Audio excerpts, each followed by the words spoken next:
नमस्कार साथियों, मैं हूं कुलदीप जहांगीर। सामान्य ज्ञान ग्रुप परिवार में आपका बहुत बहुत स्वागत है। सभी ऑनलाइन आ चुके हैं। सभी को गुड मॉर्निंग दोस्तों, वेरी वेरी गुड मॉर्निंग सभी को। सभी ऑनलाइन आ चुके हैं दोस्तों। वीडियो को लाइक कर दीजिए, शेयर कर दीजिए जल्दी से जल्दी। ठीक है दोस्तों, चलो बात करते हैं दोस्तों। अपन आगे बात करते हैं। तो अपने दोस्तों अवस्थाओं में अपन सिद्धांत के बारे में बात कर रहे थे। सिद्धांत अपना टॉपिक चल रहा था। अपन जो यूनिट फर्स्ट है उनके सिद्धांतों के बारे में बात कर रहे थे। बहुत ज्यादा इंपॉर्टेंट रखते हैं दोस्तों ये सिद्धांत आपके लिए, क्योंकि ये अधिगम में भी आते हैं और अवस्थाओं के सिद्धांत भी है। अब आपको दोस्तों जिस जिस प्रकार के क्वेश्चन बनते हैं, मैं आपको उसके अकॉर्डिंग बातें भी कर रहा हूं और उसके अकॉर्डिंग बता रहा हूं कि किस प्रकार से आपसे क्वेश्चन पूछे जा सकते हैं या फिर पहले वाले एग्जाम में जो आपसे पूछे गए हैं। ठीक है दोस्तों, अपने दो या तीन तीन सिद्धांत के अपन ने बात कर चुके हैं दोस्तों। आज फोर्थ नंबर का नया सिद्धांत मैं आपके सामने लेके आया हूं, जो बहुत ही ज्यादा टिपिकल पड़ता है, बच्चों को समझ में नहीं आता है और एग्जाम में क्वेश्चन भी आता है इससे। ठीक है दोस्तों, जैसा कि आपको दिख रहा होगा दोस्तों, मैंने सिद्धांत का नाम लिखा है नैतिक विकास का सिद्धांत। अब ये नैतिक विकास का सिद्धांत किसने दिया था? इसका नाम है कोहलबर्ग। क्या नाम है दोस्तों? कोहलबर्ग। ये कोहलर नहीं है, वर्दिमर कोहलर कोहलफा। ये वो कोहलर नहीं है, गेस्टाल्टवाद वाला कोहलर अलग है और ये कोहलबर्ग अलग है। इसमें कंफ्यूज मत हो जाना दोस्तों। जब आपसे कोई ये पूछेंगे, एग्जामिनर आपसे ये पूछेगा कि नैतिक विकास का सिद्धांत किसने दिया है, तो हो सकता है दोस्तों ऑप्शन में आपको कोहलर भी लिखा नजर आ जाए। क्या लिखा नजर आ जाए दोस्तों? कोहलर भी आपको लिखा नजर आ जाए, लेकिन कोहलर नहीं है। आपका आंसर क्या होना चाहिए दोस्तों? कोहलबर्ग। क्या होना चाहिए? कोहलबर्ग। क्या होना चाहिए दोस्तों? आपका आंसर कोहलबर्ग आपका आंसर होना चाहिए। ठीक है दोस्तों, चलो ये चीज आपको समझ में आई। तो दोस्तों नैतिक विकास का सिद्धांत, पहला क्वेश्चन तो यही बन जाता है और यही आपका सही होने वाला है कि नैतिक विकास का सिद्धांत किसने दिया था? कोहलबर्ग ने दिया था। Moral development theory, moral development theory इसका इंग्लिश में नाम है। यहां पर मैंने लिखा है लॉरेंस कोहलबर्ग, ये इसका पूरा नाम है मनोवैज्ञानिक का। सबसे बड़ी बात कि लॉरेंस कोहलबर्ग कहाँ के निवासी थे, तो आपको दोस्तों पता होना चाहिए कहाँ के निवासी थे। ये अमेरिका के, यानी कि अमेरिकन मनोवैज्ञानिक।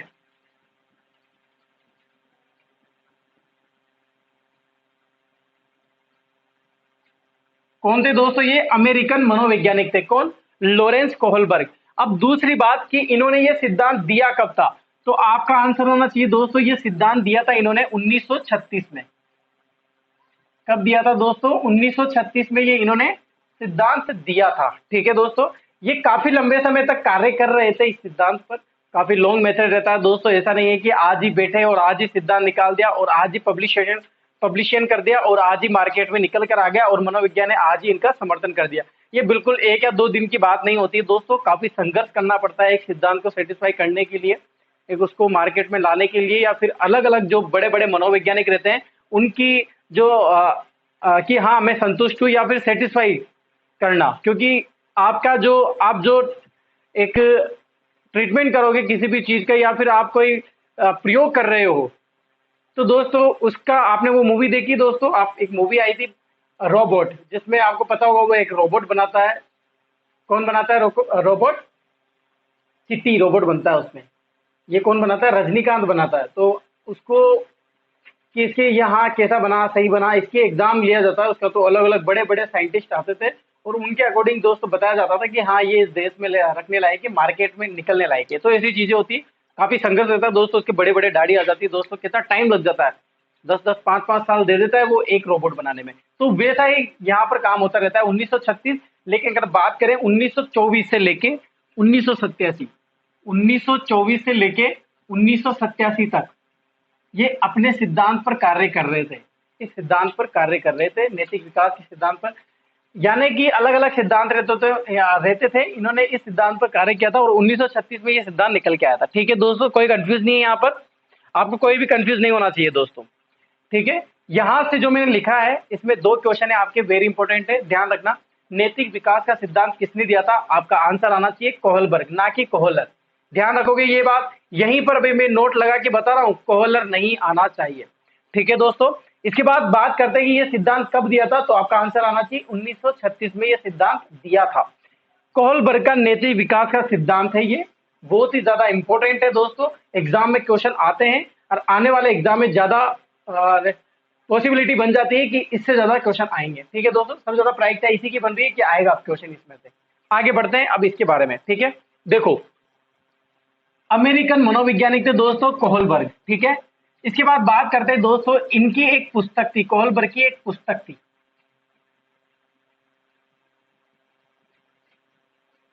पुस्तक का नाम है दोस्तों मोरल एजुकेशन। मोरल एजुकेशन में यह सिद्धांत दिया।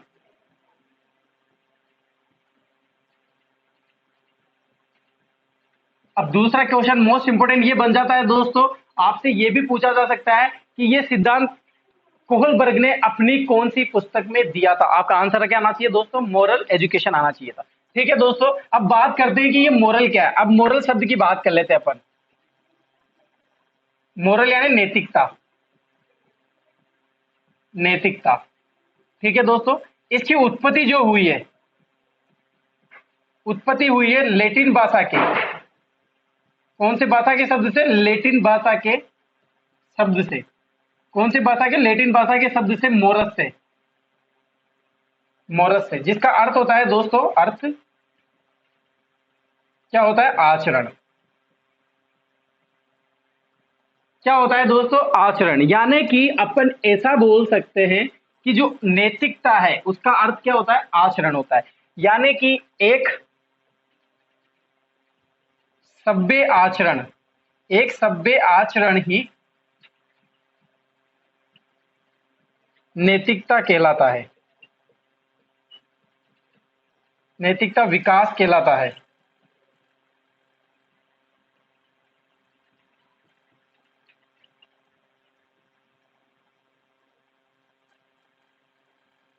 ये हुई बात दोस्तों नैतिकता का अर्थ की। अभी मैं आपको डिटेल से बताऊंगा कि वास्तव में नैतिकता होता क्या है। ठीक है दोस्तों, देखो आप कभी भी कंफ्यूज मत होना। होता क्या है दोस्तों, आपके पास मान लो विकास जो है ना, विकास डेवलपमेंट, ये कभी भी आपको नीचे स्तर पर नहीं लेके जाएगा, ये हमेशा आपको ऊपर स्तर पर लेके जाएगा। आप कहोगे दोस्तों किसी के दिमाग में आता है, जैसे सामाजिक विकास की बात करें तो मैंने आपको वहां पर बताया था कि जो मानने वाली चीजें हैं वो अगर मान जाता है या फिर उसमें उसका विकास हो जाता है तो यानी कि सामाजिक गुण उसमें आ गए। मान लो दोस्तों कोई व्यक्ति है सामाजिक चीजें भी करते रहता है, मैं मान लो जैसे 25 साल का हूँ दोस्तों, मुझे पता है कि सामाजिक क्या होता है, सामाजिकता क्या होता है, नैतिकता गुण क्या होते हैं, ये सारी चीजें मुझे पता है। फिर भी अगर मैं जानबूझ की गलतियां कर रहा हूँ दोस्तों, तो इसका अर्थ क्या होगा, यानी कि मेरे सामाजिक विकास नहीं हो पाया है, ऐसा ही बोलेंगे अपन। बिल्कुल, यानी कि अपना डेवलपमेंट नहीं हो पाया अभी, यही बोलेंगे। क्लियर है। तो बहुत से जो बच्चे रहते हैं दोस्तों, सामाजिक गुण आते हुए भी दोस्तों गलतियां कर लेते हैं, असामाजिक तत्व होते हैं। फिर वो कौन होते हैं, असामाजिक तत्व होते हैं। यानी कि यहां पर भी क्या हो जाएगा, एक नैतिक गुण होगा तो एक अनैतिक गुण होगा। अब ये दोनों चीजें ही नहीं पाई जाती जब बच्चे का जन्म होता है। मान लो जैसे आज ही बच्चे का जन्म हुआ है दोस्तों, और आप उससे बोलोगे कि इसमें नैतिक गुण पाए जाते हैं या नहीं पाए जाते, तो बिल्कुल दोस्तों वो अपरिचित रहता है इन सब चीजों से। यहाँ पर ये बोल सकते हैं दोस्तों, ना तो उसमें नैतिक गुण होते हैं ना ही उसमें अनैतिक गुण होते हैं, बीच के कंडीशन में रहता है वो।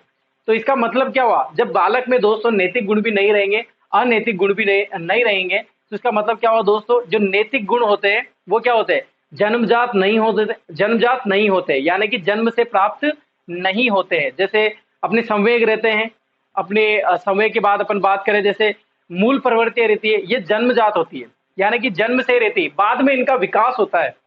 जैसे 2 माह बाद वो अपने पहले संवेग का जो है उत्तेजन कर देता है दोस्तों, उत्तेजना पाई जाती है, ये क्या है, एक संवेग है। तो ऐसा अपन यहाँ पर नहीं बोल सकते, वो चीज अलग है, ये चीज अलग है। ठीक है दोस्तों, अभी मैं आपको लिखा दूंगा, आपको यहाँ पर मैंने बात की है उसमें से 3 या 4 क्वेश्चन आपके बन रहे हैं, उन क्वेश्चन के अपन ने बात की है। कैसे, देखो नैतिक विकास का सिद्धांत किसने दिया था, पहला क्वेश्चन आपकी यही बन जाएगा, किसने दिया था, कोहलबर्ग ने। कोहलबर्ग कहाँ के निवासी थे, अमेरिकन मनोवैज्ञानिक थे। कब दिया था यह सिद्धांत, 1936 में दिया था। कौन सी पुस्तक में दिया था, तो आपका आंसर आना चाहिए मोरल एजुकेशन में दिया था। इस पुस्तक में दोस्तों जब ये सिद्धांत दिया था तो इसमें मोरल शब्द आया, तो उस मोरल शब्द की उत्पत्ति कौन से शब्द से हुई है, लैटिन भाषा के मोरस शब्द से हुई है, जिसका अर्थ क्या होता है, आचरण होता है। यानी कि नैतिकता का अर्थ क्या होता है, आचरण, ऐसा बोल सकते हो आप, नैतिक। ये नैतिक रहा आपका, और इसका अर्थ होता है दोस्तों आचरण। अब आचरण कैसा होना चाहिए दोस्तों? बिल्कुल सभ्य आचरण होना चाहिए। कैसा होना चाहिए? सभ्य, अच्छा आचरण होना चाहिए। कैसा होना चाहिए दोस्तों? अच्छा आचरण होना चाहिए। एक मैनर्स वाला होना चाहिए बच्चा, जो भी बालक होगा एक मैनर्स होने चाहिए उसमें, तभी उसमें क्या दिखाई देंगे? नैतिक गुण विकसित दिखाई देंगे। क्लियर है दोस्तों यहाँ तक? अभी तक मैंने आपको जो बोला नैतिक विकास के सिद्धांत में, अभी तक, केवल अभी तक, आगे की बातें आप मत करने लग जाना, क्योंकि आगे मैं बताऊंगा क्या होगा। ठीक है दोस्तों, कोई भी होशियारी ना बताए अपनी। मैंने बताया ना दोस्तों, हमेशा जीरो से पढ़ोगे, आप जीरो से पढ़ोगे तभी ज्यादा समझ में आएगा। ये सिद्धांत वेरी इंपॉर्टेंट है, हर बार आते हैं, पूछे जाते हैं, फिर भी पता नहीं बच्चे क्यों गलती कर देते हैं, और मैं बताऊंगा आपको कहाँ पर गलतियां करते हैं। जब सामाजिक विकास का सिद्धांत पूछा जाता है तो बहुत से बच्चे कोहलबर्ग को लगा के आते हैं, वाइगोत्स्की को लगा जाते हैं। तो वो जो इनमें डिफरेंट है, जो वो डिफरेंट अपन को पता नहीं चलता, मेन बात यही है। और ये डिफरेंट में बार बार बताने की कोशिश करता हूँ कि आप इसको समझो, अलग अलग क्या है, इसका मतलब क्या होता है, नैतिकता का मतलब और सामाजिकता का मतलब क्या होता है। ये गलतियां नहीं करनी अपन को वहां पर, इसीलिए मैं बार बार जोर दे रहा हूँ इन सिद्धांतों पर। चाहूं तो दोस्तों मैं बिल्कुल आपको डिजिटल के माध्यम से भी पढ़ा सकता हूँ, ये कि आपको लिखा हुआ पहले नजर आएगा और मैं बोलता चला जाऊंगा, लेकिन फिर भी मैं ऐसा नहीं कर रहा हूँ। फिर मैं आपको डिटेल से पढ़ा रहा हूँ, एक एक चीज एक्सप्लेन कर रहा हूँ। ठीक है, आप इसका स्क्रीनशॉट ले लीजिए, फिर आगे बात करते हैं।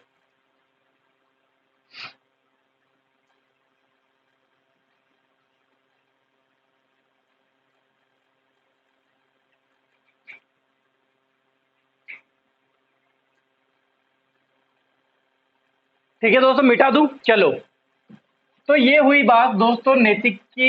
कुछ जो मैंने आपको इंट्रोडक्शन दिया नैतिकता के बारे में, आपको समझ में आया होगा बहुत अच्छे से। सभी को समझ में आ रहा है दोस्तों? जल्दी से हाँ बताइए, बिल्कुल तालियां बजनी चाहिए अपनी क्लास में, आवाज आ जानी चाहिए दोस्तों मुझे यहाँ तक। सभी हाँ बोलेंगे दोस्तों, समझ में आ रहा है तो बिल्कुल हाँ बोलेंगे, नहीं समझ में आ रहा है तो भी ना बोलेंगे। बिल्कुल मुझे पता चलना ही चाहिए दोस्तों आपकी पोजीशन क्या है, किस पोजीशन पे आप हो, आपका दिमाग क्या काम कर रहा है, बिल्कुल मुझे पता होना चाहिए दोस्तों। समझ में आ रहा है सभी को? क्लियर है? चलो बात करते हैं दोस्तों, नैतिक का मतलब क्या होता है, नैतिक क्या है। मैंने आपको सबसे बताया सबसे पहले कि ये जन्मजात नहीं होते। इसकी बात करें कि ये जन्मजात नहीं होते, बिल्कुल नहीं होते दोस्तों जन्मजात। अब जन्मजात नहीं होते तो कहीं से तो प्राप्त होंगे। अरे भाई, अगर जन्म से प्राप्त नहीं हो रहा है तो कहां से प्राप्त होगा? बाहर से प्राप्त होगा। बाहर से कहां? एनवायरमेंट से प्राप्त होगा। यानी कि कहां से प्राप्त किया? सीखे जाते हैं, या तो सीखे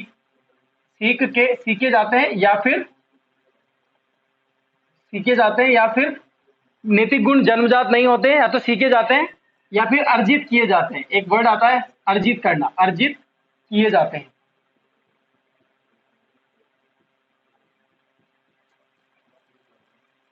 सीखे जाते हैं या फिर अर्जित किए जाते हैं। ठीक है दोस्तों, अब कहां से अर्जित किए जाएंगे दोस्तों? बिल्कुल कहां से अर्जित किए जाएंगे, एक एक लाइन देखो, मैं बिल्कुल बैक टू बैक चल रहा हूं आपको। जन्मजात नहीं होते, जन्म से प्राप्त। जन्मजात का मतलब होता है दोस्तों जन्म से प्राप्त। आपको समझ में नहीं आया हो? जन्म से प्राप्त नहीं होते, जन्म से प्राप्त नहीं होते, क्रॉस लगा दिया, यानी कि नहीं होते। तो जन्मजात नहीं होते तो क्या करेंगे? सीखना पड़ेगा, इनको सीखना पड़ेगा या फिर अर्जित करने पड़ेंगे। कहां से करने पड़ेंगे अर्जित? सीखना अर्जित करना कहां से करेगा? या तो अनौपचारिक शिक्षा से, अनौपचारिक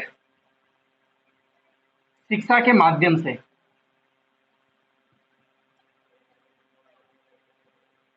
शिक्षा के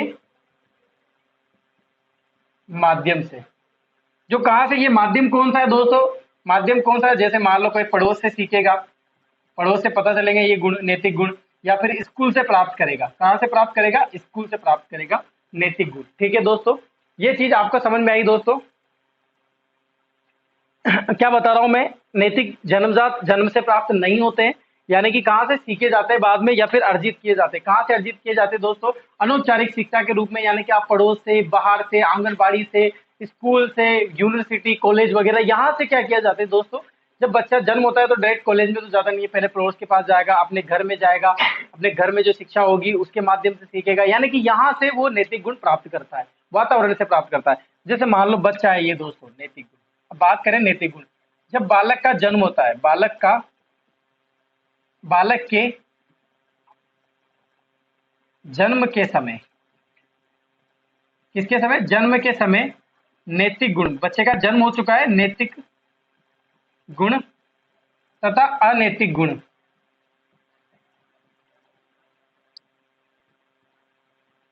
दोनों नहीं पाए जाते, यानी कि ऐसा भी नहीं बोल सकते कि नैतिक गुण नहीं है और अनैतिक गुण, बिल्कुल खाली कटोरा है, खाली मस्तिष्क से बिल्कुल का जन्म होता है। जब बालक का जन्म होता है आप उसको चाहो जैसा बना सकते हो, यानी कि उसमें नैतिक गुण नहीं पाए जाते।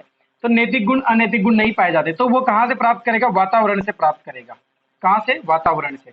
अब वातावरण मैंने आपको बता दिया, शारीरिक औपचारिक शिक्षा के माध्यम से, पड़ोस से प्राप्त करेगा, बाहर से प्राप्त करेगा, इस तरह से वो प्राप्त करेगा। ठीक है दोस्तों, अच्छा बुरा जो भी आचरण करेगा, यानी कि जो भी अच्छा बुरा आचरण कर रहा है, अच्छा वो बुरा आचरण, क्योंकि मोरल का अर्थ, नैतिक का मतलब क्या होता है? सभ्य आचरण से। यानो माना सभ्य का मतलब अच्छा आचरण, अगर असभ्य नहीं कर रहा, अनैतिक गुण है, बुरे आचरण, तो ये कहां से प्राप्त करेगा दोस्तों? वातावरण से प्राप्त करेगा। कहां से प्राप्त करेगा दोस्तों? वातावरण से प्राप्त करेगा। वातावरण में बहुत सारी चीजें हैं दोस्तों, बाहर का समाज है, वातावरण का मतलब समाज है। समाज के बाद बात करें दोस्तों अपन, शिक्षा, बाहरी शिक्षा,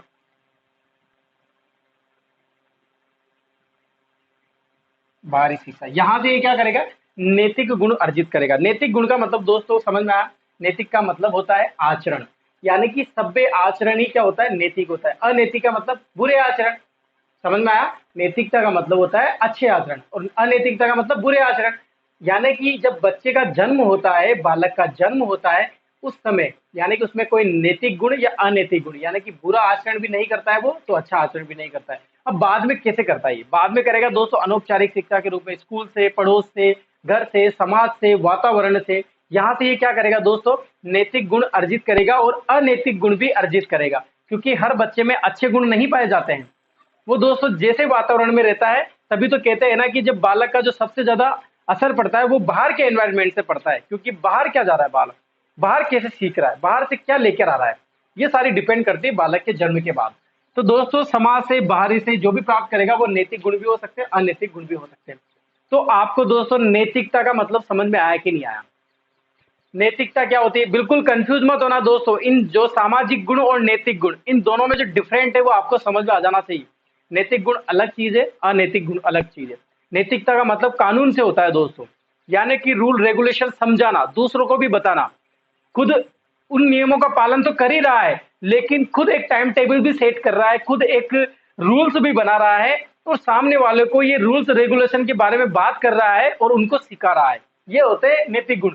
अच्छी चीजें के बारे में बताना, बुरी चीजों के बारे में बताना, जबकि समाज चीज अलग है, समाज सेवा अलग है। ठीक है दोस्तों, इसमें कोई कानून की जरूरत नहीं पड़ती है। ठीक है दोस्तों, क्लियर हुआ? अभी तक मैंने जो पढ़ाया आपको, नैतिकता के बारे में बताया, आपको समझ में आया? सभी को मजा आ रहा है कि नहीं आ रहा है क्लास में? अभी तक का कोहलबर्ग का सिद्धांत किसी को जो मैं बोल रहा हूँ याद हो जाना चाहिए बस। अभी तक के सारे सिद्धांत दोस्तों आपको याद होने चाहिए, जैसे जैसे मैं पढ़ाता जा रहा हूँ याद हो जाना चाहिए। ठीक है, आगे बढ़े? क्लियर है? चलो, अब आप इसका स्क्रीनशॉट ले लीजिए, फिर आगे बढ़ते हैं।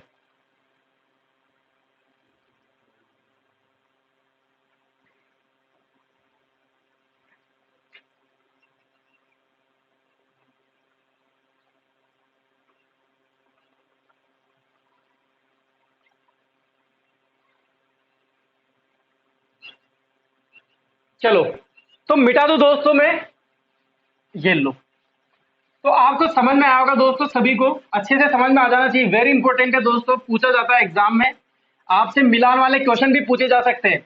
एक तरफ आपको सिद्धांत दे देंगे और एक तरफ किस मनोवैज्ञानिक ने ये सिद्धांत दिए, तो बिल्कुल आपको क्रॉस वाली चीजें ऐसे पूछे जाते हैं ना कि ये तो सिद्धांत है और ये इस सिद्धांत के नेम है, अभी किसने दिया, आपको मिलान करवाने होंगे।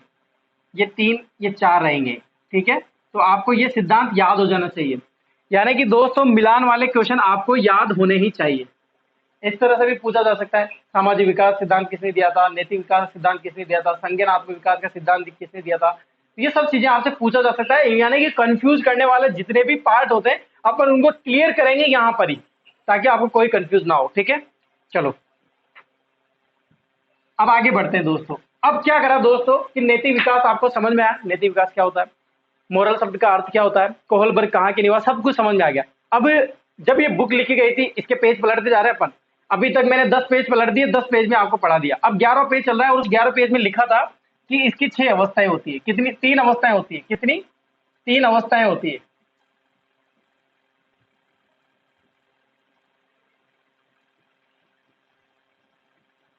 अब ये तीन अवस्थाएं मेरे अनुसार नहीं है, मैं बुक पढ़ रहा हूँ। किनकी बुक पढ़ रहा हूँ? कोहलबर्ग की बुक पढ़ रहा हूँ मैं। उस बुक में लिखा हुआ है कि भाई साहब जो कोहलबर्ग थे उन्होंने कितनी अवस्थाएं दी नैतिक विकास की?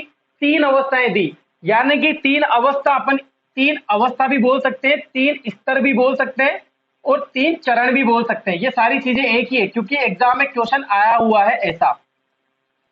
अगर आपसे एग्जाम में ये पूछ लेता है कि कितने चरण हैं कोहलबर्ग के अनुसार, कितने चरण है? तीन चरण है। कितने स्तर है? तीन स्तर है। कितनी अवस्थाएं? तीन अवस्थाएं। अभी बहुत से बच्चों के कंफ्यूज हो रहा होगा, वो समझ रहे होंगे कि सर 6 स्तर है। वो भी मैं अभी डाउट क्लियर कर दूंगा आपको कि 6 स्तर किस तरह से। ठीक है, पहले तीन की बात कर लेते हैं, फिर बाकी तीन आपके भी लेके आऊंगा मैं इधर ही। ठीक है, मिटा दूं मैं इनको। चलो, ये चीज समझ में आई आपको? कितने अवस्थाएं? तीन अवस्थाएं। तीन अवस्थाएं लिखने वाला हूं मैं, ध्यान से समझना। पहली अवस्था लिखेंगे दोस्तों अपन पूर्व परंपरागत। पूर्व क्या मतलब? परंपरागत से पहले। और उत्तर, ये पूर्व और उत्तर का मतलब समझते तो हो ना आप? ये पूर्व लिखा रहता है और ये उत्तर। हिंदी भाषा में यानी कि आप रेगुलर से जो रेगुलर जो वर्ड यूज लेते हो उसका मतलब समझना। पूर्व का मतलब होता है पहला, पहले, पहले आप। और उत्तर का मतलब होता है बाद में, बाद में। यानी कि जैसे मैं बोल दूं कि अभी प्रधानमंत्री कौन है? पीएम कौन है? मोदी। कौन है? मोदी जी। तो आपसे पूछेंगे पीएम मोदी से पूर्व के प्रधानमंत्री कौन थे, तो आपका आंसर क्या आना चाहिए? मनमोहन जी। और आपसे पूछेंगे कि पीएम मोदी जी के उत्तर के प्रधानमंत्री कौन है, तो अभी कोई बना नहीं है उत्तर के। मान लो राहुल गांधी जी बन जाते हैं तो वो उत्तर के प्रधानमंत्री होंगे। अरे हंसो मत, सब राहुल गांधी जी का नाम लेते हंसने लग जाते हो यार सब। किसी को हंसी नहीं आनी चाहिए दोस्तों, राहुल गांधी का नाम लेते ही। भावी युवा युवा नेता है अपने राहुल गांधी जी। 50 साल की उम्र में युवा युवा नेता बोलते रहते हैं वो अपने आप को, बिल्कुल युवा नेता है वो। ठीक है, चलो राजनीति के पढ़ाएंगे, जो टॉपिक चलाएंगे अपन, पॉलिटिकल भी पढ़ेंगे दोस्तों। कुलदीप जायगढ़ के साथ पॉलिटिकल पढ़िए, बिल्कुल पढ़ेंगे अपन। आप चिंता ना करें किसी भी चीज की। ठीक है दोस्तों, तो ये बात आपको समझना है कि पूर्व क्या होता है, उत्तर क्या होता है। तो यहां पर मैं लिख रहा हूं पूर्व परंपरागत, परंपरागत अवस्था। इसको आप बोल सकते हो पूर्व नैतिक अवस्था।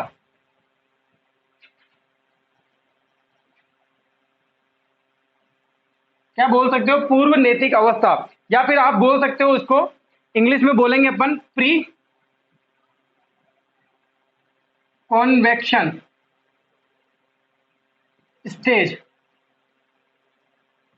ठीक है दोस्तों, ये हुई कौन सी अवस्था? पहली अवस्था। मैं बात कर रहा हूं यहां पर कि कोहलबर्ग ने कितनी अवस्थाएं दी दोस्तों। मेरे साथ बोलेंगे सभी, तीन अवस्थाएं दी। मेरे साथ ही बात करेंगे सभी, जल्दी से बताओ कितनी अवस्थाएं दी कोहलबर्ग ने? तीन अवस्थाएं दी। याद हो गया कि नहीं हुआ? तीन अवस्थाएं दी कोहलबर्ग। कितनी अवस्था? तीन अवस्था। कौन कौन सी थी? पहली बता रहा हूं अभी, दूसरी नहीं बताइए। पूर्व परंपरागत अवस्था या पूर्व नैतिक अवस्था। इसके एक और दो एक नाम है, लेकिन आपको कंफ्यूज नहीं होना, पूर्व परंपरागत ही आएगा वहां पर लिखा हुआ। अगर इंग्लिश में लिखा जाता है तो आप देख लेना प्री कॉन्वेंशन स्टेज।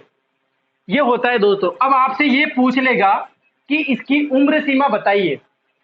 क्या बताइए? उम्र सीमा। एग्जाम में आया हुआ क्वेश्चन है दोस्तों, पूर्व परंपरागत अवस्था की उम्र सीमा क्या है, यानी कि उम्र सीमा, एज।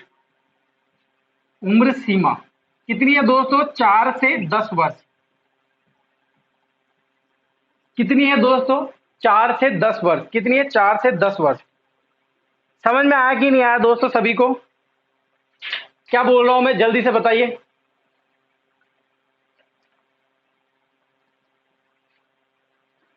मैंने बोला दोस्तों पूर्व परंपरागत अवस्था, पहली अवस्था। अब दोस्तों समझना यहां पर, अब आगे की जो चीज आने वाली है ना बहुत ही धांसू आने वाली है। और धांसू आने वाले तो दिमाग भी धांसू कर लो अपना। अब मैंने बोला तीन अवस्थाएं होती है। बहुत से बच्चे समझ रहे हैं कि सर तीन स्तर नहीं होते, 6 स्तर होते हैं। 6 स्तर कैसे हुए? कि जो ये पहली अवस्था थी इसके दो दो उप स्तर है, उप स्तर, यानी कि दो उप अवस्थाएं। कितनी? दो उप स्तर। कितने? दो। कौन कौन से? एक तो आएगा दोस्तों आज्ञा, आज्ञा एवं दंड की अवस्था। कौन सी? आज्ञा एवं दंड की अवस्था। दूसरी क्या आएगी दोस्तों? पहली बोली मैंने आज्ञा एवं दंड की अवस्था। दूसरी आएगी अहंकार की अवस्था। कौन सी आएगी दोस्तों? अहंकार। अहंकार की अवस्था। इनकी कोई उम्र सीमा नहीं है दोस्तों, यानी कि 4 से 10 वर्ष के बीच में आज्ञा एवं दंड की अवस्था भी कहते हैं, यानी कि बालक आज्ञा का पालन भी करेगा। किस आज्ञा का पालन करेगा, क्यों करेगा, दंड के आधार पर करेगा, जो अभी मैं आपको बताऊंगा, सारी चीजें समझाने वाला हूं मैं आपको। और इधर है अहंकार की भावना, यानी कि बालक में 4 से 10 उम्र में अहंकार की भावना, अहम की भावना, ईगो आ जाता है। ये चीजें इसने बनाई। अब देखो, हर अवस्था में, पहली अवस्था में 2 उप स्तर है, तो बाकी जो 2 अवस्था आएंगी उनमें भी 2-2 उप स्तर आएंगे, तो कितनी हुई टोटल 6। अब मैं आपको पूरा क्लियर करता हूं कि एग्जाम में अगर पूछा जाता है तो आपको, अगर आपसे दोस्तों ये पूछा जाता है कि कितने चरण है टोटल, और अगर ऑप्शन में 6 है या 3 है, कभी भी दोनों नहीं आएंगे। पहली बात तो ये सुन लेना, कभी भी दोनों नहीं आएंगे। अगर आपको 6 चरण नजर आते हैं तो आपका आंसर क्या आना चाहिए, 6 चरण ही आना चाहिए। अगर ऑप्शन में आपको 3 चरण दिए हुए हैं तो आपका आंसर क्या आना चाहिए, 3 चरण आना चाहिए दोस्तों। वो इस तरह से पूछेगा, जैसे मान लो उसने पूछ लिया कि पहली अवस्था में कितने उप स्तर है, तो आपका आंसर क्या आना चाहिए, 2 उप स्तर है। वो ऐसे पूछ लेगा टोटल कितने चरण है, तो आपका आंसर क्या आना चाहिए, 6 उप चरण, 6 चरण है। बिल्कुल रट्टा मान लो इस चीज को, 6 चरण है। 3 चरण अगर ऑप्शन में आता है तो दोस्तों 6 चरण आंसर नहीं देगा फिर वो। क्लियर है दोस्तों। मैं यहां पर बात कर रहा हूं पूर्व परंपरागत अवस्था, नैतिक अवस्था, पूर्व नैतिक अवस्था। उम्र सीमा 6 कितनी है, 4 से 10 वर्ष। याद होनी चाहिए दोस्तों ये उम्र सीमा।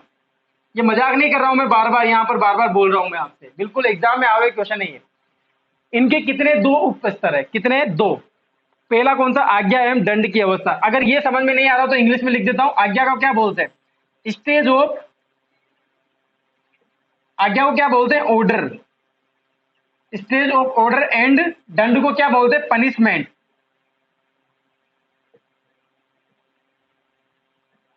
Stage of order and punishment. और अहंकार की भावना, यानी कि stage of ego, stage of ego. ठीक है दोस्तों, क्लियर है कि नहीं है, यहां तक सभी को समझ में आया कि नहीं आया दोस्तों। अब ये बाकी डिटेल से मैं आपको पढ़ा दूंगा, अभी कोई दिक्कत वाली बात नहीं है। पहले तीनों अवस्थाएं लिखेंगे फिर इसके बाद बात करेंगे। आप इसको स्क्रीनशॉट ले लीजिए, फिर आगे बात करते हैं।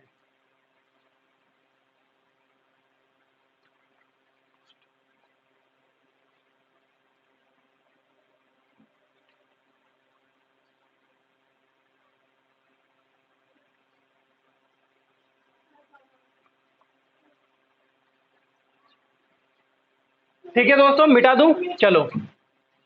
ये हुई पहली अवस्था के बारे में।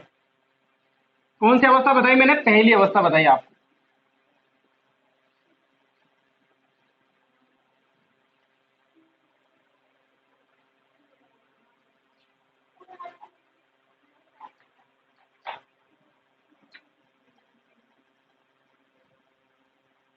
चलो, तो दोस्तों आपको पहली अवस्था समझ में आई। दूसरी अवस्था की अपन बात करते हैं। ठीक है दोस्तों, दूसरी अवस्था की अपन बात करते हैं। पहली लिखे मैंने पूर्व परंपरागत, अब दूसरी क्या हो जाएगी, परंपरागत, परंपरागत अवस्था। इसकी उम्र सीमा आपको याद रखनी है। सबसे पहली बात, उम्र सीमा इसकी क्या है, उम्र सीमा क्या है, इसकी उम्र सीमा दोस्तों वो थी 10, लास्ट 10 से ये आ जाएगी 13 वर्ष। ये आपको याद रखनी है। परंपरागत अवस्था बोलो या फिर स्तर बोलो या फिर क्या बोलो, चरण बोलो, एक ही बात है दोस्तों। अब इसके कितने 2 उप स्तर है, इसके भी कितने 2 उप स्तर। पहले इंग्लिश में लिख देता हूं, इसको क्या बोलते हैं, कॉन्वेंशनल स्टेज। उसका था प्री, उसमें प्री लग रहा था, इसमें प्री नहीं लगेगा। इसके कितने 2 उप स्तर, 2 उप स्तर, 2 उप स्तर।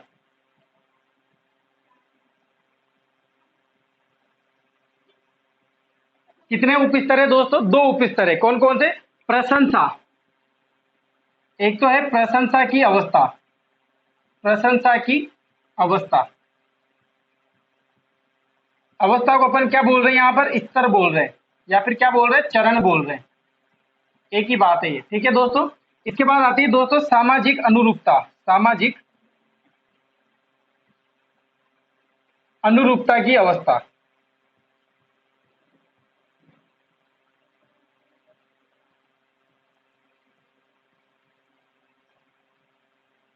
ठीक है दोस्तों, ये कितने दो उपस्तर है। आपसे अगर एग्जाम में ये पूछ लेता है कि द्वितीय स्तर के यानी कि द्वितीय अवस्था जो है उसके कितने उप स्तर है, और आपसे ये पूछ ले कि टोटल कितने उप स्तर है, टोटल कितने उप स्तर है। क्वेश्चन देखो कितने प्रकार से बन रहे हैं। आपसे पूछ लेगा कि टोटल कितने उप स्तर है या उपचरण है, तो बिल्कुल आंखें बंद करके कितने लगाने हैं, 6, क्योंकि प्रत्येक अवस्था में कितने कितने उप स्तर है, दो दो, तो 2 + 2 + 2। अरे 6 का मतलब समझ में आया ना, 2 + 2 + 2। ये पहली अवस्था में, ये दूसरी अवस्था में, तीसरी अवस्था में, टोटल कितने हुए, 6 हुए। और आपसे ये पूछ लेता है कि कितने टोटल स्तर है, तो आपका आंसर क्या आएगा दोस्तों, 6। टोटल कितने स्तर है, टोटल कितने स्तर है, तो आंसर क्या आएगा दोस्तों, 3 आंसर आएगा। लेकिन अगर ऑब्जेक्टिव में, लेकिन अगर आपको ऑब्जेक्टिव में 3 नजर नहीं आता, 6 नजर आता है, तो आपका आंसर क्या आना चाहिए, 6 चरण आना चाहिए। ठीक है दोस्तों, ये जितने भी कंफ्यूज वाली चीजें हैं मैंने आपको क्लियर कर दी है। ठीक है, चलो बताइए अब जल्दी से कि कोहलबर्ग का सिद्धांत, सिद्धांत का नाम क्या है, नैतिक विकास का सिद्धांत। पूरा नाम क्या है, लोरेंस कोहलबर्ग। कोहलर मत लगा देना। कहाँ के निवासी थे, अमेरिका के निवासी थे। कब दिया था, 1936 में दिया था। नैतिक का अर्थ क्या होता है, आचरण होता है, यानी कि सभ्य आचरण नैतिक कहलाते हैं और बुरे आचरण क्या कहलाते हैं, अनैतिक। जन्म के समय क्या ये जन्मजात होते हैं, नहीं होते, अर्जित होते हैं। कहाँ से अर्जित होते हैं, या तो सीखते हैं अपन इनको, या फिर बाहर के वातावरण से, समाज से इनको प्राप्त किया जाता है। कोई पढ़ाता है, बताता है, समझाता है, तब जाके नैतिक विकास होता है। ठीक है दोस्तों, इसके बाद आपसे पूछेगा कितने अवस्थाएं हैं, कितने स्तर है, तो कितने, 3 स्तर है। कितनी टोटल उप अवस्थाएं हैं, तो कितने, 6 उप अवस्थाएं। प्रत्येक में कितनी है, 2 उप स्तर है। ठीक है, ये सारे क्वेश्चन आपसे पूछे जा सकते हैं। ठीक है, आप इस सेकंड का इसको स्क्रीनशॉट ले लीजिए, फिर थर्ड अवस्था के बारे में बात करता हूँ।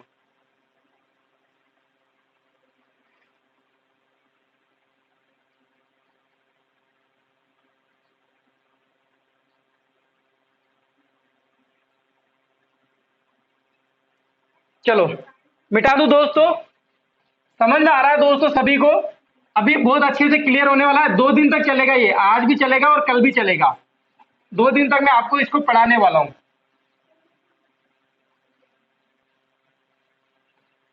अब पूर्व क्या हो गया, पूर्व परंपरागत हो गया, परंपरागत हो गया। अब बात करेंगे दोस्तों उत्तर परंपरागत। तीसरी अवस्था कौन सी है, उत्तर, उत्तर परंपरागत अवस्था। इसको क्या बोलते हैं दोस्तों, इसको इंग्लिश में बात करते हैं पोस्ट कॉन्वेंशनल स्टेज। अवस्था को क्या बोलते हैं, स्टेज। ठीक है दोस्तों, अब बात करते हैं क्वेश्चन। पहला क्वेश्चन क्या पूछा जाएगा, उम्र सीमा बताइए। तो इसकी उम्र सीमा आपको याद रखनी है, उम्र सीमा आपको याद रखनी है 13 से अबव, यानी कि 13 से ऊपर वाली जो भी अवस्था है वो कौन सी अवस्था में आएगी, उत्तर परंपरागत अवस्था। किसके अनुसार, कोहलबर्ग के अनुसार। याद रखना, कोहलबर्ग के अनुसार है ये। ठीक है, अब बात करते हैं इसके भी कितने उप स्तर है, दो, 2 उप स्तर है। कितने उप स्तर है दोस्तों, 2 उप स्तर है। पहला विवेक, विवेक अवस्था भी बोलते हैं, या फिर समाज के साथ, समाज के साथ अनुबंध।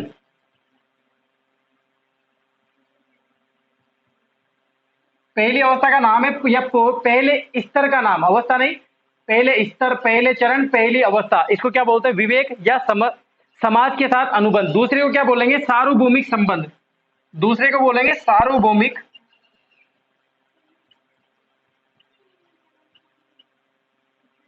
संबंध।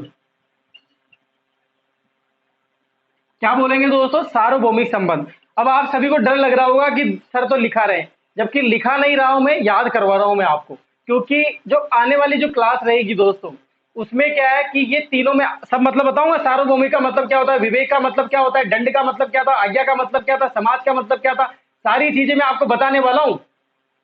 बिल्कुल आप डरे नहीं दोस्तों, सारी चीजें क्लियर होगी कुलदीप जहांगीर के साथ। घबराने की जरूरत नहीं है आपको दोस्तों। क्लास कैसी लग रही है? सभी को मजा आ रहा है क्लास में? एक बार ताली बजा दीजिए, क्लास में मजा आ जाएगा दोस्तों। बिल्कुल शेयर कर दो क्लास को ज्यादा से ज्यादा, लाइक कर दो क्लास को ज्यादा से ज्यादा। सभी दोस्तों आजकल नए बच्चे आने लग गए। कल की क्लास में बहुत खुशी थी दोस्तों, आज 16 ऑनलाइन थे दोस्तों। सुबह 4-5 बच्चे दोस्तों उन्होंने मैसेज भी कर रहे थे कितने बजे ऑनलाइन रहती है। बिल्कुल दोस्तों मजा आता है ऐसे जब नए बच्चे जुड़ जाएंगे दोस्तों। आज 15, आपको पता होगा दोस्तों, जब ये क्लास आई थी 4 बच्चे ऑनलाइन आते थे, फिर 5 हुए, 10 हुए, 15 हुए। 15 के बाद आई होप दोस्तों अगर मैं मेहनत करता जाऊंगा, आपको मैटर भी अच्छा दूंगा, क्लास अच्छी लगेगी, तो बिल्कुल आगे भी बढ़ते जाएंगे बच्चे। तो दोस्तों ये सब कुछ आप ही कर सकते हो। कौन करेगा? आप ही कर सकते हो। अगर आप दोस्तों ज्यादा से ज्यादा शेयर करोगे तो बच्चे ज्यादा जुड़ेंगे। ठीक है दोस्तों, आप पहले ये समझ में आया सभी को? क्लियर है? क्लियर है सभी को? आप स्क्रीनशॉट ले लीजिए, फिर आगे बात करते हैं।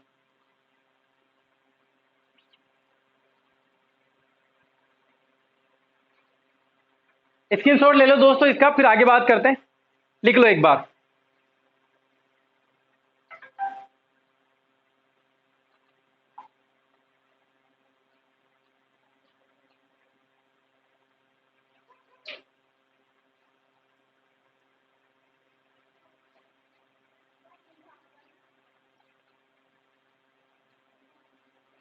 मिटा दूं दोस्तों? चलो अब बात करते हैं दोस्तों अपन पहली अवस्था के बारे में।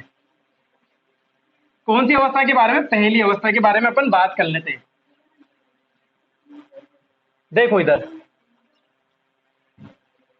अब देखो जल्दी से मैं बोल रहा हूं ना कि पहली अवस्था, तो आपके दिमाग में आ गया होगा कि पूर्व परंपरागत अवस्था है सब पहली अवस्था। तो जल्दी से, ऐसे मजा आता है फिर क्लास में। पहली अवस्था के बारे में बात करेंगे अपन, पूर्व परंपरागत अवस्था, और इसी को बोलते हैं पूर्व नैतिक अवस्था। या स्तर लिख देता हूं यहां पर ताकि आपको अलग अलग नजर आ जाए, तो आप समझ जाओगे कि स्तर भी इसी को बोलते हैं। ठीक है दोस्तों, और इसको ही बोलते हैं पूर्व रित्तेय काल भी बोलते हैं, याद रख लेना। वैसे ज्यादा इंपोर्टेंट नहीं है रित्तेय काल।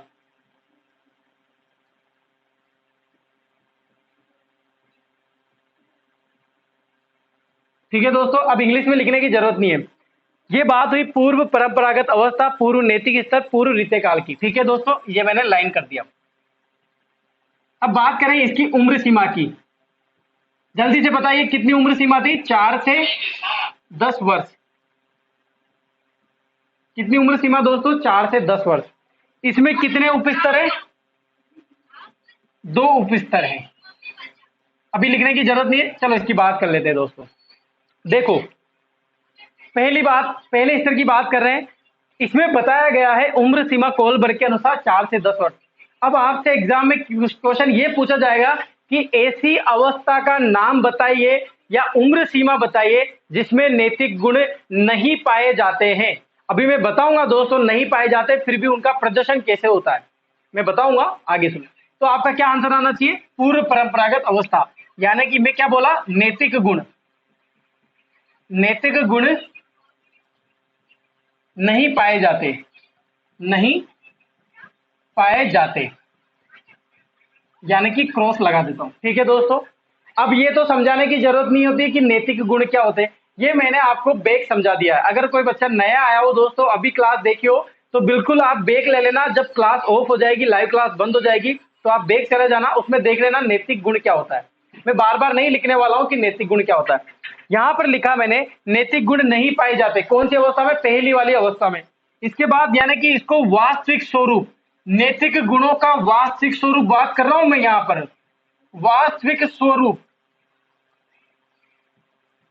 नहीं जानता, नहीं जानता। कौन सा स्वरूप नहीं जानता है? वास्तविक स्वरूप। मैंने बताया ना कि प्रदर्शन तो करता है, लेकिन कैसे प्रदर्शन करेगा अभी उप स्तर में आपको पता चला जाएगा।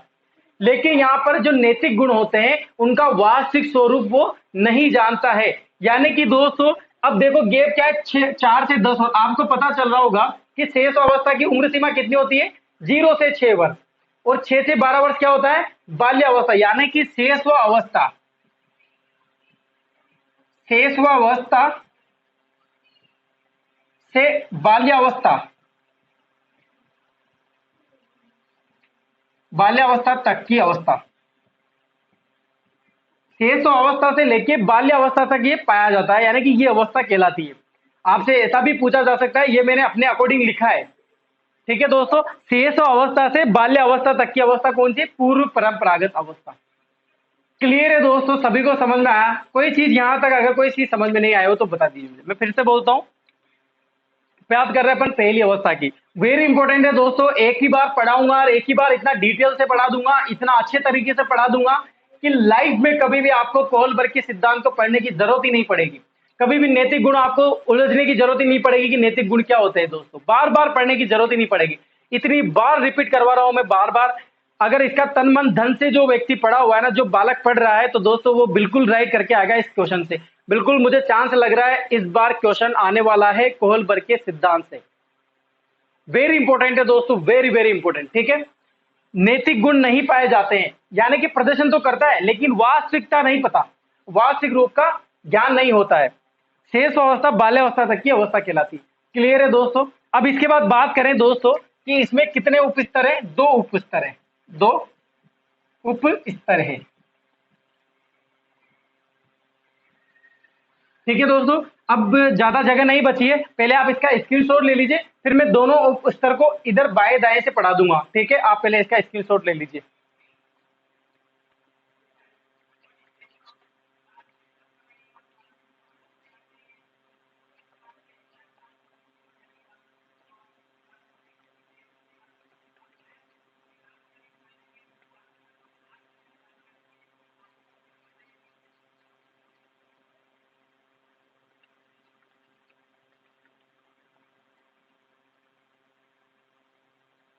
ठीक है दोस्तों, मिटा दूं? चलो अब आगे बात करते हैं इसकी उप स्तर के बारे में।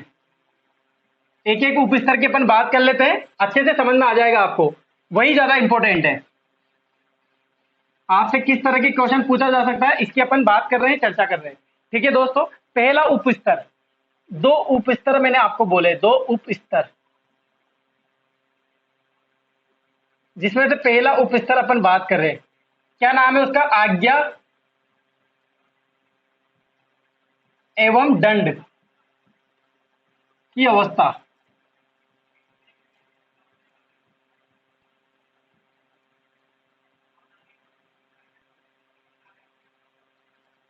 समझना दोस्तों इसको।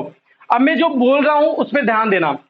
यहां पर लिखा है दोस्तों आज्ञा एवं दंड की अवस्था, यानी कि इसमें जो उसके बालक के माता पिता रहे या पड़ोसी रहे या फिर उसके कोई रिलेटिव रहे या आसपास के लोग जो भी उसको जानते वो उनकी अपन बात कर लेते हैं। समाज रहा कुल मिला के। कोई बालक है जिसको नैतिक गुण नहीं पता है, यानी कि उसकी उम्र क्या है? 4 से 10 वर्ष है।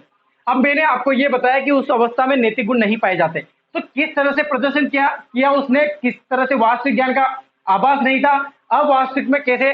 देखो, मान लो उसको कोई बालक को आज्ञा का पालन करवाना है, क्योंकि आज्ञा का पालन करना क्या होता है? नैतिक गुण होता है। तो उसे आज्ञा का पालन करवाना है ना, तो दोस्तों वो दंड के माध्यम से करवाएंगे, क्योंकि उसको आदेश दिया जाएगा कि आज्ञा का पालन करो। अगर बालक मना कर देता है, नहीं करता है, तो उसको दंड दिया जाएगा। क्या दिया जाएगा दोस्तों? दंड दिया जाएगा। यानी कि दोस्तों इस उप स्तर में किसकी अधिकता रहती है दोस्तों? इस अवस्था में, इस अवस्था में बालक को आज्ञा का पालन दंड के माध्यम से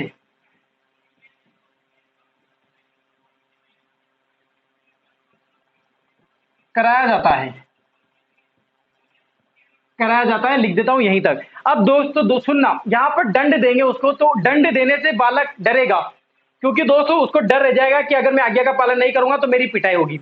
यानी कि पिटाई होने पर दोस्तों उसको क्या लगेगा? भय लगेगा। यहां पर किसकी अधिकता है? अधिकता। किसकी अधिकता है दोस्तों? किसकी अधिकता है? भय की अधिकता है। यानी कि जो भी उसमें नैतिक गुण आएंगे वो भय के कारण आएंगे, लेकिन उसको वास्तविक स्वरूप का ज्ञान नहीं है।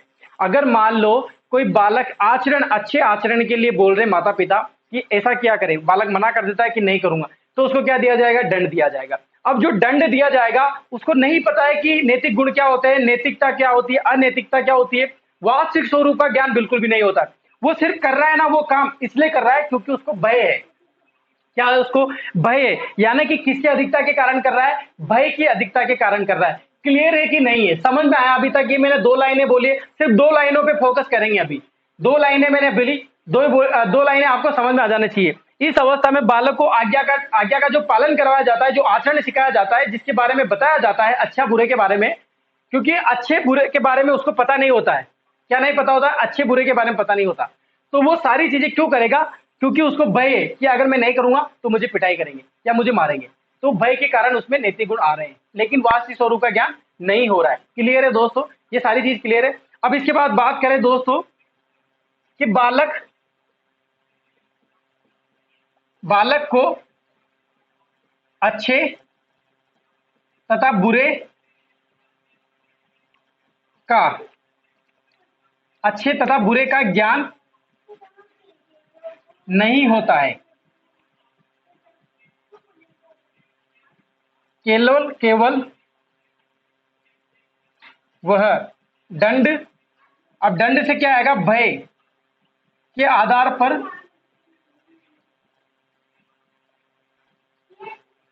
आज्ञा का पालन करता है। आज्ञा का पालन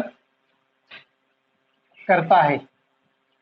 क्लियर है दोस्तों? ये चीज मैं आपको समझाने वाला हूं। ठीक है दोस्तों? मान लो कोई घर पे, उसको कौन बताएगा? उससे बड़े वाले बताएंगे, उसे समाज बताएगा, उसके माता पिता बताएंगे, उसके परिजन बताएंगे। वो सब आज्ञा का पालन करवाएंगे। क्यों करवाएंगे? क्योंकि उसको भय है, अगर मैं नहीं करूंगा तो मेरी पिटाई होगी। ये इतना सा इस स्तर का मतलब होता है। सभी को समझ में आया दोस्तों? ये जो मैंने आपको पूर्व उप स्तर बताया, आपको दंड तथा आज्ञा की अवस्था, सभी को क्लियर है कि नहीं है? सभी बोलेंगे दोस्तों, जल्दी से मुझे बताइए, सभी को समझ में आया कि नहीं आया? आया समझ में? चलो लिख लो, आप इसका स्क्रीनशॉट ले लो, फिर आगे बात करते हैं।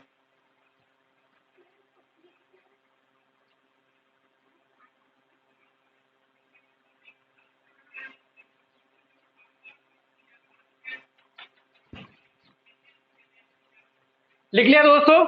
चलो अब 5 मिनट की और बात करेंगे, फिर खत्म हो जाएगा।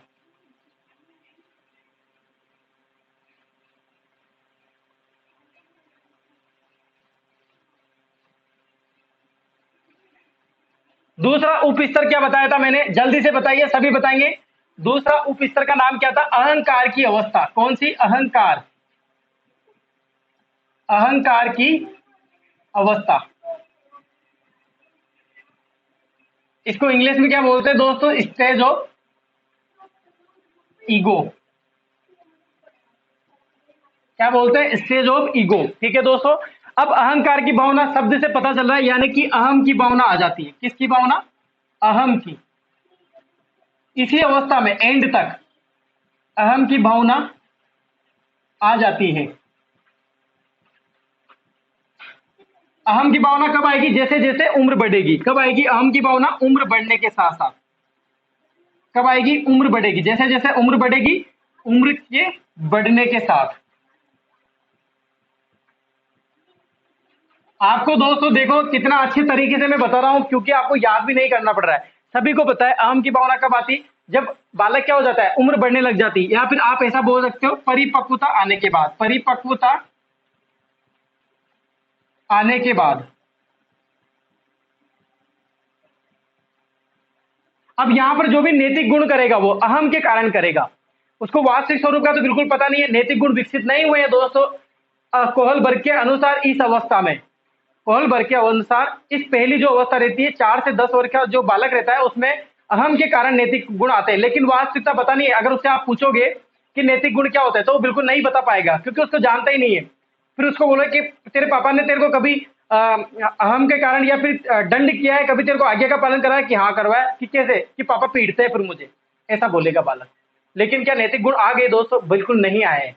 ठीक है दोस्तों? इसमें इसमें क्या रहता है दोस्तों? बालक बालक जो भी कार्य करता है अहम के कारण। किसके कारण? अहम के कारण। यानी कि दोस्तों इस अहंकार के कारण वो क्या करने लग जाता है? झूठ बोलने लग जाता है। झूठ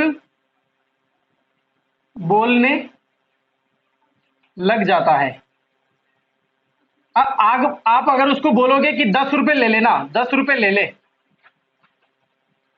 अब ये कार्य कर दे, कार्य कर देगा। क्या बोलोगे आप उसको? जैसे मान लो कोई बालक का कार्य करवाना, आज्ञा का पालन करवाना या कोई भी कार्य उससे करवाना है इस उम्र के बालक से, जैसे जैसे परिपक्वता आ जाती है लास्ट तक इसमें, तो आप वो क्या बोलेगा, आपसे बोलने लग जाए कि आप मुझे कितने रुपए दोगे। आपके घर में भी देखा होगा दोस्तों आपने, कुछ जैसे मान लो आपके भतीजा है भांजा है, तो आप दोस्तों उसको बोलना कभी इस उम्र में, तो दोस्तों आपको बोलोगे, आप बोलोगे कि जब जब मेरा काम कर दे या फिर ऐसा काम कर दे मैं तेरे को 10-20 रुपए दूंगा, तो बिल्कुल दोस्तों वो ऐसे करने के लिए तत्पर हो जाता है। क्यों हो जाता है? तत्पर हो जाता है। उसको मतलब पता नहीं है, अच्छे बुरे का मतलब पता नहीं है, कुछ भी नहीं जानता, चोरी करेगा दोस्तों, झूठ बोलने लग जाएगा। जैसे मान लो दोस्तों आप उससे पूछे भूख लग रही कि नहीं लग रही, वो मना करता है कि नहीं लग रही मुझे, फिर चोरी चुपके से दोस्तों फ्रिज खोलेगा, डब्बे डब्बी खोलेगा और उसमें से बहुत सारी चीजें निकाल लग जाएगा और खाने लग जाएगा। ये कारण दोस्तों, वो नैतिकता का क्या, नैतिकता पता है उसको? अगर मान लो वो नैतिक गुण विकसित हो जाते तो ये चीजें करता दोस्तों, वो बिल्कुल बोल देता कि हाँ मुझे भूख लगी है और मुझे खाना चाहिए। लेकिन यहाँ पर उसको नैतिक गुण नहीं पता होता है और वो दोस्तों बाद में कहने के बाद झूठ बोलता है, चोरी करने लग जाता है। यानी कि वास्तविकता पता नहीं है। अगर वास्तविकता पता होता कि चोरी करने पर मुझे दंड मिलेगा या फिर मुझे सजा हो सकती है या मेरे पापा कहीं पुलिस वाले से पिटवा सकते हैं, तो क्या ऐसा कार्य करता हूँ? नहीं करता। क्या उसको नैतिक गुण, अगर नैतिक गुण आपको पता है, मान लो 18 साल के बच्चे से आप ऐसा बोलोगे खाना खा ले कि नहीं खा रहा हूं, फिर वो डिब्बे में चोरी करेगा, तो बिल्कुल चोरी करते टाइम दोस्तों उसके मन में एक बार आ जाएगा कि अगर मुझे पकड़ लेगा या फिर मुझे कोई यहाँ से देख लेगा तो बिल्कुल मुझे सजा हो सकती है चोरी के मामले में। ऐसा होगा ना? नहीं होगा? क्या होगा? तो दोस्तों ये होता है पहले वाली जो पूर्व परंपरागत अवस्था थी, इसमें इस तरह की बातें होती है। ठीक है दोस्तों, इसमें जो ये अवस्था है दोस्तों, और ये जो अहंकार की भावना होती है, अहंकार कब आता है बालक में? अहंकार कब आता है? जब केवल वो अपनी इच्छाओं के बारे में सोचता है। इच्छाओं के बालक बालक केवल इच्छाओं के बारे में सोचता है। किसके बारे में सोचता है दोस्तों? केवल इच्छाओं के बारे में सोचता है। उसको सब कुछ पता रहता है दोस्तों कि झूठ बोलने पर मुझे ये हो जाएगा या फिर दंड मिलेगा, मेरे पापा देख लेंगे तो ये चीज हो जाएगी, लेकिन वास्तविकता का अनुभव नहीं होता है। केवल अपनी इच्छाओं का, चाहे वो बुरी इच्छा हो अच्छी इच्छा हो, लेकिन अपनी इच्छा करवानी है। झूठ बोलेगा, चोरी करने लग जाएगा, 10-20 रुपए ले लेगा, ये सारी चीजें वगैरह वगैरह, सिर्फ अहम के कारण। ठीक है दोस्तों, सारी चीजें समझ में है आपको? ये होता है दोस्तों पहली वाली अवस्था का द एंड। इसके बाद आती है दोस्तों दूसरी तीसरी अवस्था, जिसकी अपन नेक्स्ट क्लास में बात करेंगे। कल कोहलबर्ग का सिद्धांत अपन खत्म कर देंगे। आज की क्लास सभी को कैसी लगी दोस्तों? जल्दी जल्दी बताइए, कमेंट कीजिए, शेयर कीजिए जल्दी से क्लास को। सभी को मजा आया क्लास में? ठीक है दोस्तों, आज के लिए इतना ही काफी, कल मिलेंगे। ठीक है दोस्तों, गुड मॉर्निंग सभी को, बाय बाय।